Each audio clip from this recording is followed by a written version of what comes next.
Hello, friends. I'm Deepak Chopra, and I have the great privilege of being in Kerala right now at the Akami Ayurvedic Hospital and Research Center in Angamaly in district Kochi in Kerala. And I have the great privilege of being with one of the most famous and respected Ayurvedic doctors in India and across the world. He's Dr. Raveendra. Raveendran. And he pronounces Raveendra.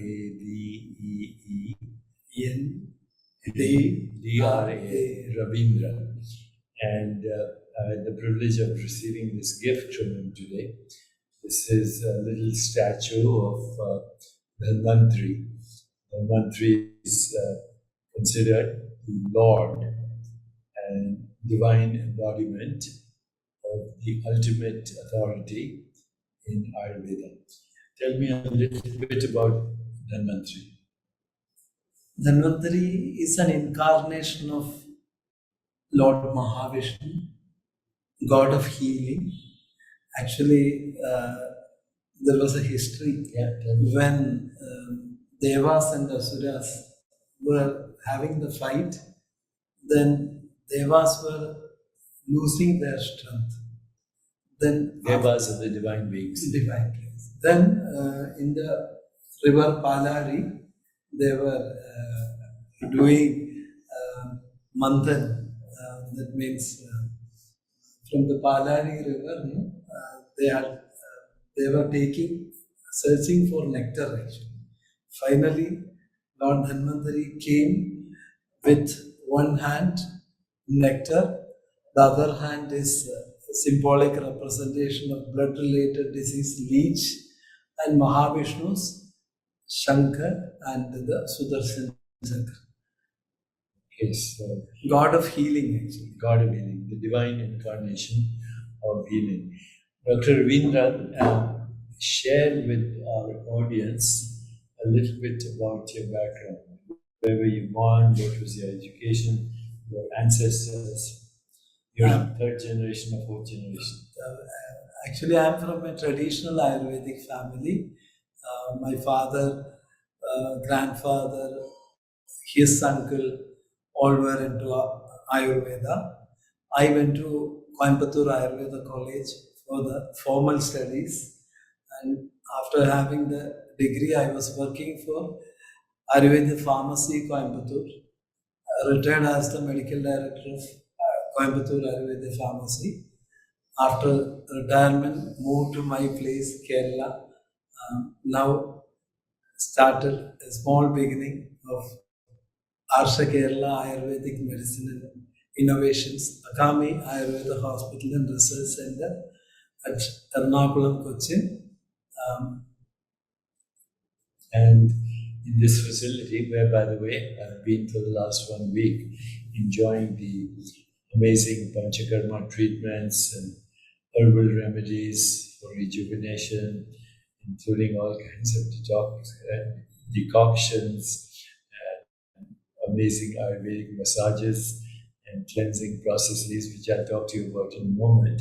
But how many beds do we have here? Here only we have 50 beds. 50 beds. And this is a little bit like a hospital setting.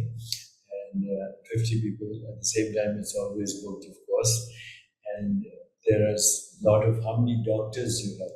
Now we have 10 people. 10 doctors working under Dr. Raveendran. And so, Dr. Saab, tell our audience, what is the fundamental basics of Ayurveda?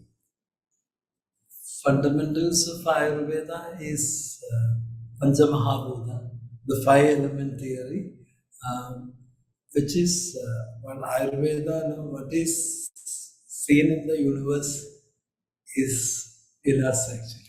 The whole universe the whole universe is is made localized in our body. in our body. Whole universe is made by Panchamahabhuta. Panchamahabhuta, the five elements: space, air, fire, water, and earth. You can say matter in the vacuum state, matter in the liquid state, matter in the vaporous state, matter as the transformative agent for transformation, and ultimately matter in the solid state. That's the Panchamahabhuta, right? Okay, and the whole of the universe is like the result of these Panchamahabhutas, and our body is a microcosm of the universe. Yatha pinde, tatha brahmani. As is the atom, so is the universe. As is the microcosm, so is the macrocosm. As is the human body, the cosmic body, as is the human cosmic mind, all in one universal consciousness. Brahman and Brahman. Okay, so based on that, how do we tackle chronic disease? Actually, diseases are also coming from the same problem, where the imbalance of these five elements in the body, if particular element is less, we will select which drug has more in that. That has to be substituted with that. So whatever element is missing, you actually maximize it through diet, through herbal remedies, through lifestyle, through psychophysiological techniques, through sensory modulation, and through everything that we do here in terms of detoxing the body. Also, we used to take the help of, in some cases, very chronic cases, I used to tell my patients, if you are willing, you can have a consultation with a good astrologer. Yes, so this is a very important thing. Vedic astrology is a very important part. And if you talk to Western doctors, they kind of dismiss astrology. They believe in astronomy, but not in astrology. I recently posted a video here on what happened during the solar eclipse when all the animals' behavior changed. You can't have a change in behavior unless you also have a change in the mind and emotions, because mind, body, emotions are the same. So if we can see that our biological rhythms, and this is accepted science, are part of cosmic rhythms, circadian rhythms, seasonal rhythms, gravitational rhythms, lunar rhythms, and Ayurveda has rituals for this. But now we know that biological rhythms are tied to cosmic cycles, but we also know from other animals and the behavior that cosmic cycles influence the behavior of animals. Therefore, they influence the body-mind complex. And Ayurveda treats the microcosm as both body-mind, because the universe is also body-mind. Universe. So just like we have mind, intellect, and ego, there is a cosmic mind, intellect, and ego. And they're all part of differentiated aspects of cosmic consciousness. Also, actually, we have wonderful experience, especially as per Ayurveda, there are 4 classifications actually for the diseases. Some diseases are easily curable, Sukha Sadhya. Some are Krishna Sadhya, with surgery, medicine, and then you have to maintain. Some are Yapya. For example, diabetes. You have to have food control, like that you have to maintain the whole life. There is another group is called as Asadhya, incurable. There is a group.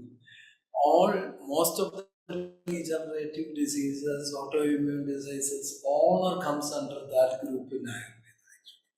But while a patient is coming to us, we can't say that you are suffering with an incurable disease. They will become negative. Generally, I used to tell all my juniors that you should not give any negative news to any patient. That also comes from the consciousness. So if you give them some good spirit, that itself will give little more strength actually. So if you take the support of astrology, according to the planetary movements, Actually, each planetary movements, for example, very simple, it is in extreme summer, in high heat, if you expose to sunlight, immediately your eye will react. Eye is the special seat of Agni, Chakshu Tejo Maya. Like that, Agni is the fire element. fire, yeah. Agni, ignition, ignite, they all have the same root. All are the same. So, like that, moon variations, especially you can see on Black Moon Day, several cases of schizophrenia and even some bronchial asthma cases used to aggravate on Black Moon Day, actually. Yeah. Many cases are there like that. So, like that, each and every planets, that moments are affecting our body, mind, everything, and especially in some organs. Some particular moment of a planet may create problem with liver, eyes. It is very clearly mentioned in that Shastra. So, medical astrology is part of Ayurveda. Part of Ayurveda. Medical astrology, there are people who specialize in it. Yeah. Now let's go a little deeper because people frequently say, what is the scientific basis of all this? And Ayurveda has its own vocabulary. Now we do know that every experience, eating, breathing, digestion, metabolism, elimination, sensory experience through the five senses, thoughts, feelings, emotions, all of that modulate gene activity because gene activity is modulated by experience. And that includes experience of the environment, but also experience, mental experience, emotional experience, all modulates gene activity. And we also know that most of the genetic information in our body is bacterial in the gut. We also know there's a connection between the gut, the brain, and the skin. If the skin is inflamed, it reflects maybe inflammation in the brain, vice versa. If there's inflammation in the microbiome in the gut, that also affects. It's a kind of a unified process in brain, skin, and gut, and therefore everything that we do in Ayurveda actually attends to the skin, it attends to the gut and the microbiome, and it attends to mental peace of mind at the same time. So you can see this is the epigenetic basis of Ayurvedic healing, the neuro, skin, gut axis. And in Ayurveda, we look at patients in three categories: Vata, Pitta, Kapha, and all the combinations. So ultimately 9 categories, right? So various subdivisions. But what we are now, because we have the ability to actually look at this from a biological point of view, would you agree that Vata is more degenerative diseases, more prone? Pitta is inflammatory diseases, and Kapha is retentive diseases. And then there are combinations. And what I'm saying, for instance, in the other way, we can say Kapha is the stability. Actually. Yes. Stability. Yeah. All the movements are happening because of the Vata. Yeah. All the metabolic activities are because of the Pitta, fire. So Pitta leads, exacerbation leads to inflammatory diseases like rheumatoid arthritis and anything that ends with itis. Anything that ends with itis will also, be a Pitta. Another interesting thing, actually, everything is Vata, Pitta, Kapha. Yes. So Vata is movement, Pitta is transformation, and Kapha is stability, actually. So, for example, if a person is suffering with a degenerative disease, his Vata will be too high. It's just a simple example. If you put fire in some place and give little air to that place, the fire will take the entire stability. Correct. Then finally, totally degeneration will happen. Correct. Then only Vata will have the Pitta and Kapha will completely. So, I have had the opportunity to see some remarkable cures here, particularly like rheumatoid arthritis and any other inflammatory disease. Can you talk about it?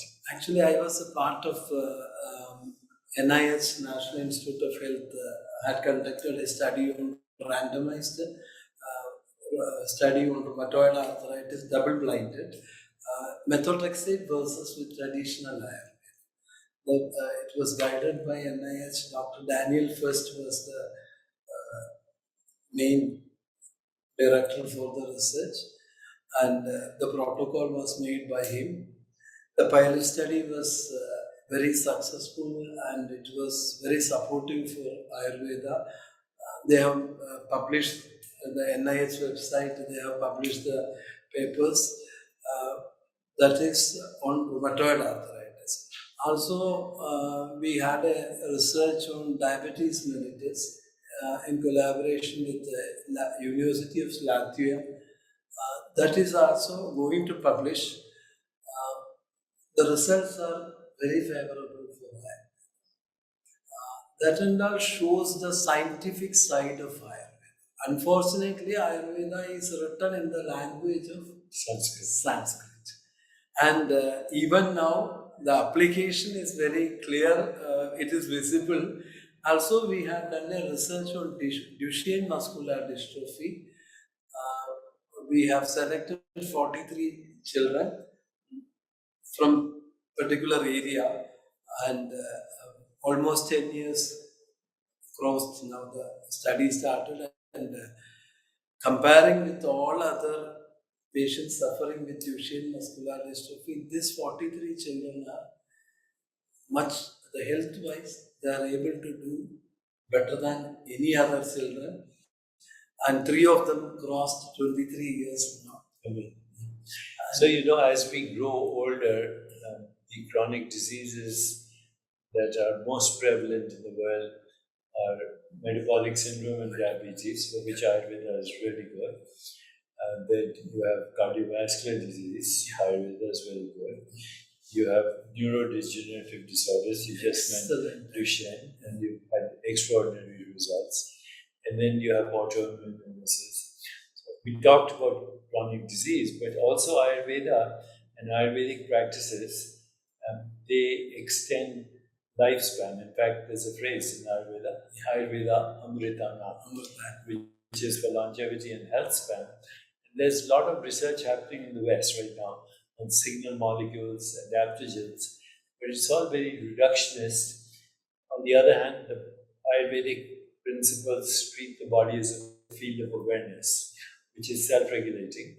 And if we can restore that homeostasis by restoring balance in the body and ultimately going beyond this karmic body to the bliss body, the Karan Sharir, that is the state of perfect homeostasis.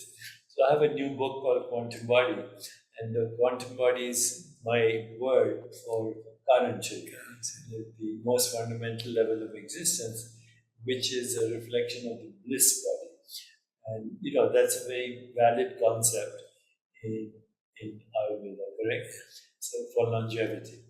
And also how we metabolize the experience of time, very important.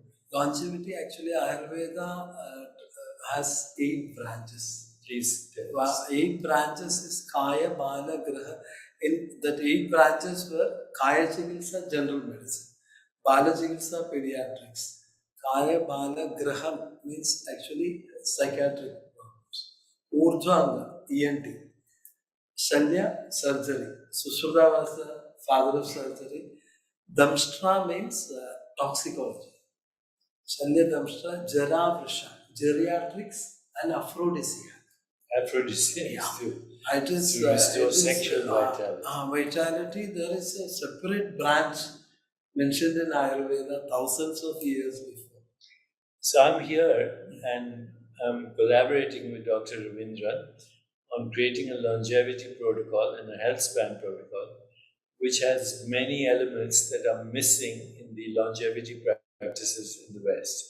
Treating the body as a field of awareness, reframing our perception of time, looking at aging as the opportunity to restore vitality, the wisdom of aging in the biology of youth, sleep, stress management, mind-body coordination, Sexual life. sexual vitality, restoring of biological rhythms, emotional resiliency, all work together to restore self-regulation and homeostasis.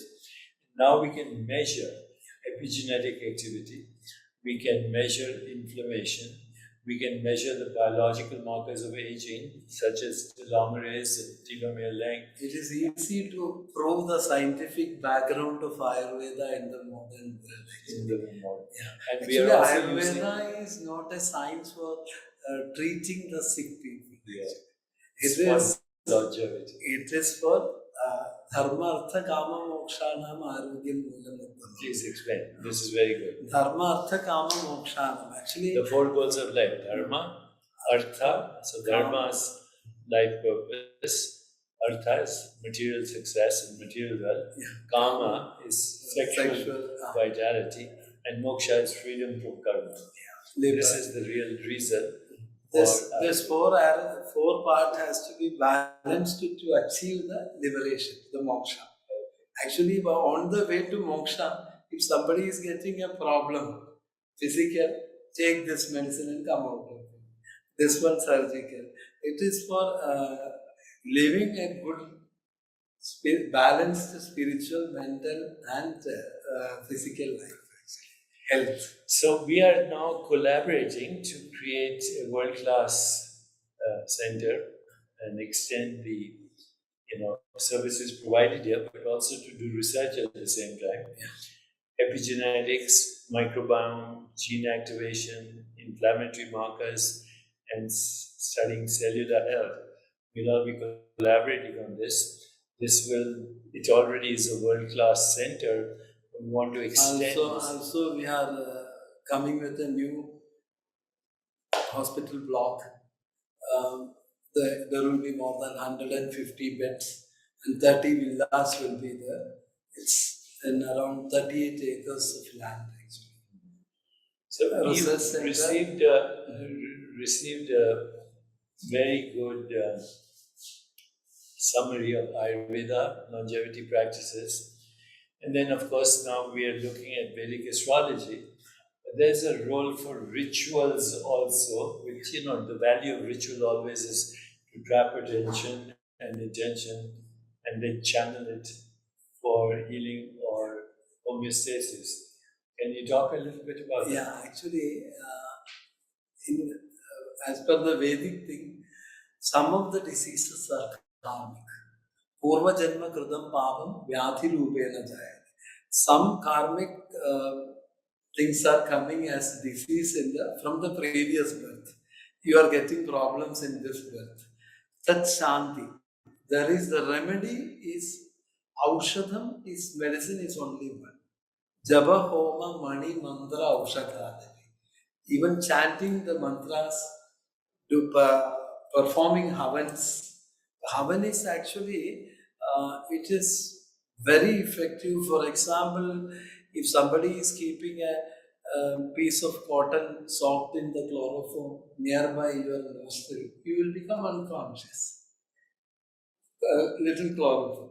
Here actually, if you perform Mahamrityunjaya Havan, the 7 Mahamrityunjaya Havan, which is for very serious people. Serious people. All the materials are used for the Havan is highly medicine. All medicine is only actually boiling, dipped in the cow's ghee, is putting into the fire. So you see, all this sounds very strange to a Western audience. But when you understand that everything is the metabolism of experience. Metabolism and the 5-element theory, one of the element is space. Yes. The quality, to know the space, only through the sound you will understand. Correct. In vacuum, you won't get anything. So that's a property of the space is actually, you will feel only through the sound. And now we also, by the way, know that chanting mantras activates the vagus nerve, which is the nerve for self-regulation. And it is a cure for the akasha, the space-related Buddha diseases. It's a cure, the mantras actually. And also inhaling the havan. During havan, we are actually putting the medicines to the fire and you are inhaling that. That itself is healing you. And the support of mantra, all five elements actually are. So it's my belief now, and we want to create a global movement for the modernization and the vocabulary of Ayurveda because it sounds very strange to a Western audience. But when you address it in terms of dysbiosis, epigenetic modulation, vagal stimulation, reducing inflammation, restoring homeostasis and self-regulation, we actually restore healing. And Havan is just a ritual, basically. Ritual, but even as medicines. For example, for a diabetic carpenter, deep wound, Yeah. one treatment is fumigation. Some herbs, putting it to the fire and just keeping near the wound actually. If you keep it like that, the internal inflammation, whatever pus or watery particle, everything will come out. It will drain out automatically. Okay. And if you have any problem inside the ear, some herbs, just fumigate nearby the ear, the pus, everything will come out. Tell me a little bit about the Ayurvedic pharmacopoeia. It's a very rich pharmacopoeia, many thousands of formulations, right? Thousands of formulations. A combination of various herbs that restore homeostasis, reduce inflammation, but also activate healing mechanisms. Yeah, and actually different kalpanas, that means like a different form of medicines. For example, kashayam is decoction. Arishtam is another form of medicine, which will act quickly. Arishtam has the properties of liquor actually. Yeah, so it acts very fast. Olden days actually we were not having factories and so Vaidyas used to give the combination, collect these herbs, make it like this and have it. If somebody is having an emergency condition, no preservatives, nothing were available actually. On that period, they used to make arishta. That means after preparing, you have to keep it for 90 days and, without opening the lid. And self-generated liquor will be there actually. So that acts like liquor, fast acting. There are another combination is called as churna, powder of the herbs. It depending upon the condition of the disease. If you have a inflammatory condition inside the intestine, the gut, it is easy if you give powder form medicines. Immediately after reaching the powder, immediately you will get the relief actually. And tablets, as per the text, we have to grind it for 90 days. While grinding, the molecules are becoming more and more minute, and the action is also fast. Dosage will be very simple, no tablet like. Then medicated ghee is another important thing for all metabolic disorders and mind-related issues, neuro issues. Uh, Medicated ghee has more importance actually. The ghee preparations are there, thousands of ghee preparations are there actually. So there we have to select some medicated ghee. There are lehyam, it's like a paste. If you take the lehyam, if you put it inside the mouth, immediately you will start getting salivation and it won't go easily. So it goes by sticky in nature. No? Actually, it will clear the entire path. Using that medicine in such conditions, wherever if you have more phlegm formation or cough and the sticky part, everything will come out. It will dissolve actually. Different formulations are there actually. See, Western medicine is what we call reductionist, and reductionist medicine is very effective in acute illness. Somebody has appendicitis, and they have a acute heart attack, angiogram, bypass, all of that is good. But chronic disease, we have to change the quality of experience. And so instead of this being a reductionist medicine, I would like to call it qualia medicine. You change the qualities of experience, and then because we metabolize experience, we don't metabolize only food, we metabolize sensory experience, we metabolize emotional experience, we metabolize psychological experience. Every experience is metabolized conscious and experience. conscious. I have actually my guru passed away some 28 years before. His guru, I don't know.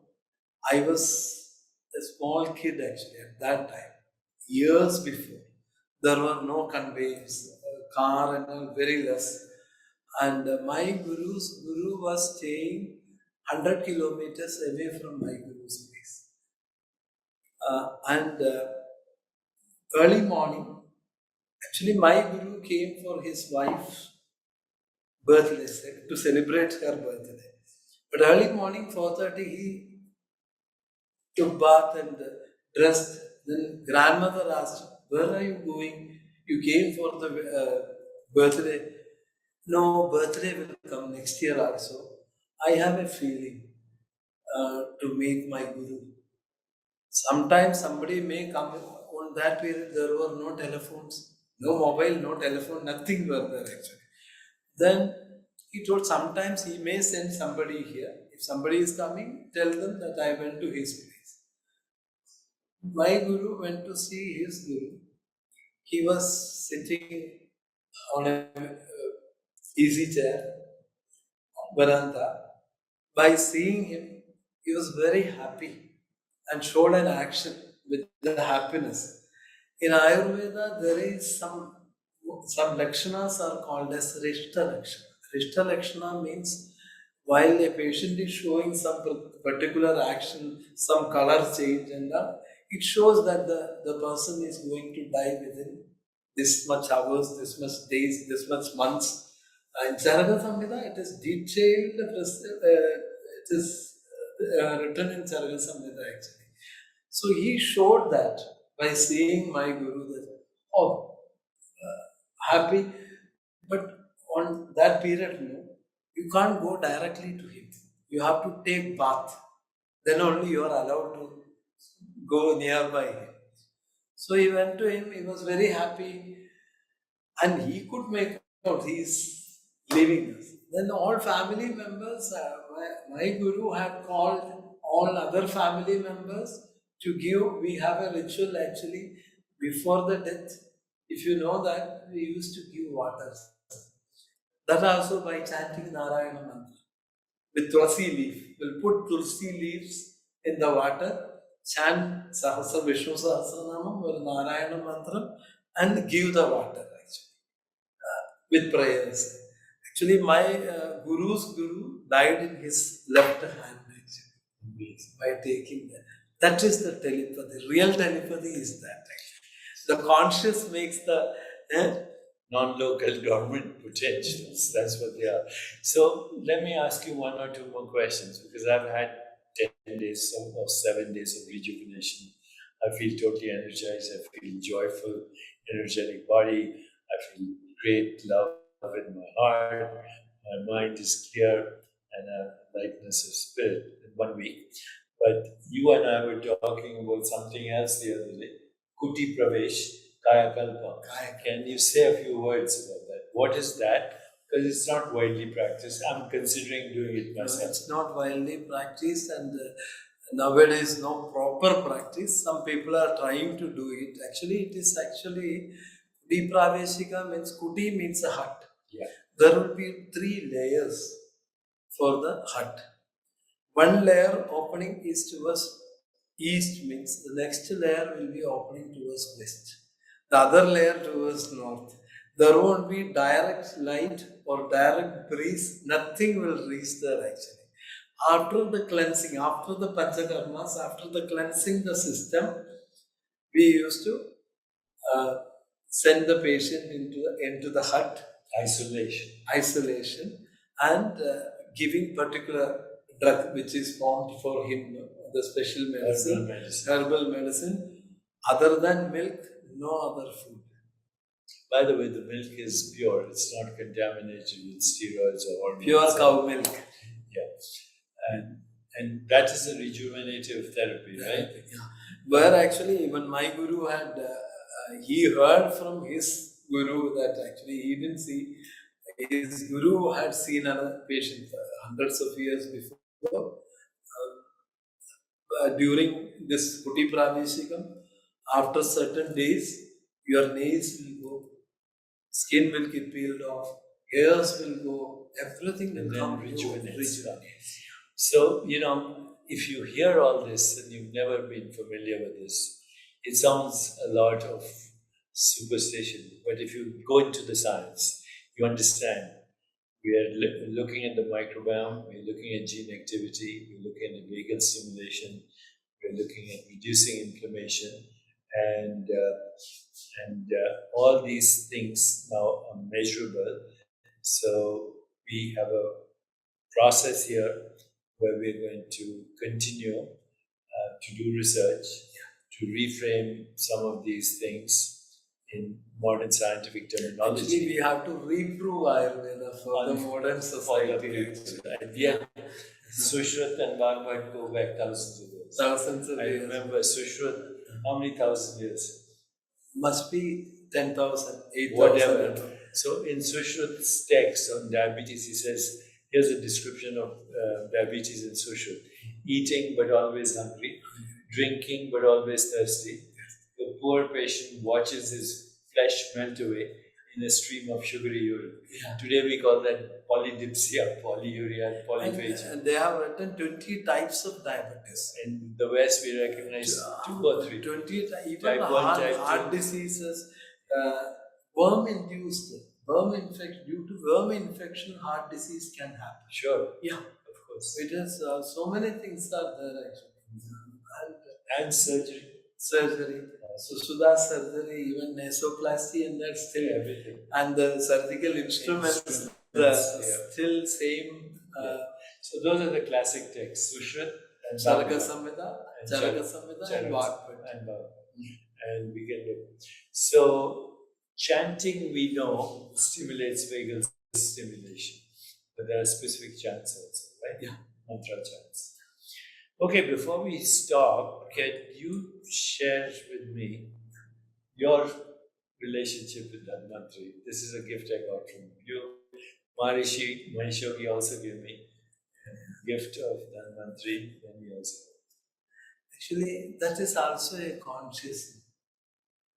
While you are coming to heal a person or to give medicine for a person, God of healing, your mind, soul, body, everything is filled with His thoughts, and from there, it's by chanting the mantra, actually it stimulates the particular center and the thoughts will become there, and it's not, and ultimately I'm not doing it. I'm doing for Him. It's not for me actually. I am not treating anybody. I am doing His job with the blessings of Him. I may make lot of mistakes. Human being can, lot of errors can come. I used to tell all the patients actually, Ayurveda there is no limit. For me there is a limit. My knowledge is.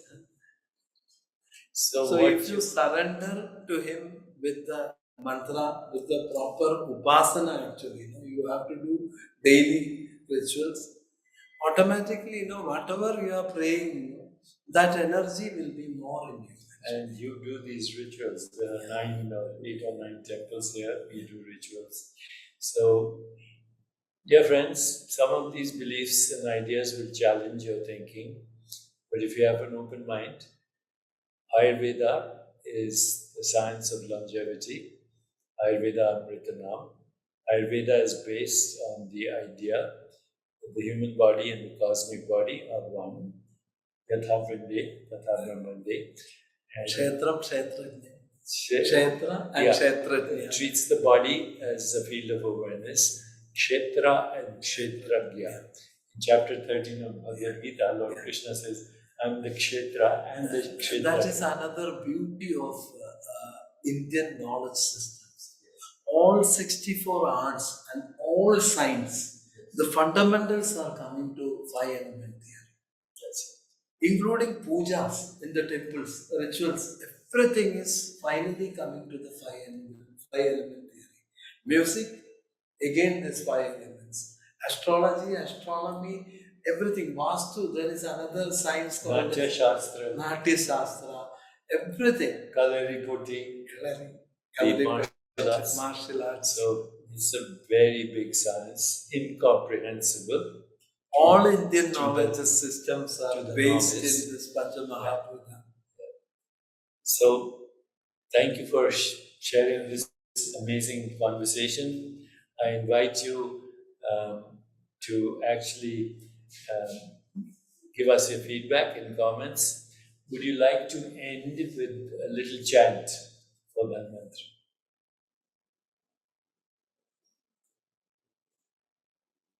Namami Dhanvantari Madidevam Surasurer Vandida Padapatmam Loge Jara Rupaya Mrityunasam